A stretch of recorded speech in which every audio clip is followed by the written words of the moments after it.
ወዳጄ ሆይ በዚህ ዱንያ ላይ ጠንካራ ሁን።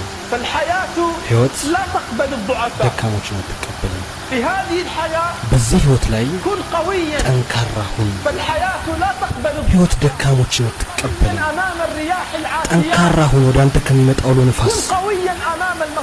ጠንካራ ሁን ከተደቀነብህ ሙሲባ። ጠንካራ ሁን በጉዳዮች ላይ። ዘመናት ይፈትኑሃል። ወደ ሞኞች ስትሄድ ታያለህ በመሸሽ። ግን ጠንካራ ሁን። ሕይወት ደካሞችን አትቀበልም። ምናልባት ትሰደዳለህ፣ ከሀገርህ ትርቃለህ፣ የእናትህን ቂጣ ዳግም ትናፍቃለህ። ግን ብርቱ ሁን። ሕይወት ደካሞችን አትቀበልም በለው። ያ ሞትና ውድቀትን ለሚጠባበቀው ከፈኔን አታዘጋጅልኝ። እኔ አልሞትኩም፣ ገና ጡንቻዬ መሬት መንቀጥቀጥና መብረቅ የሚያስተናግደው። ከፈኔን አታዘጋጅልኝ። እኔ አልሞትኩም፣ ገና ጡንቻዬ መሬት መንቀጥቀጥና መብረቅ የሚያስተናግደው።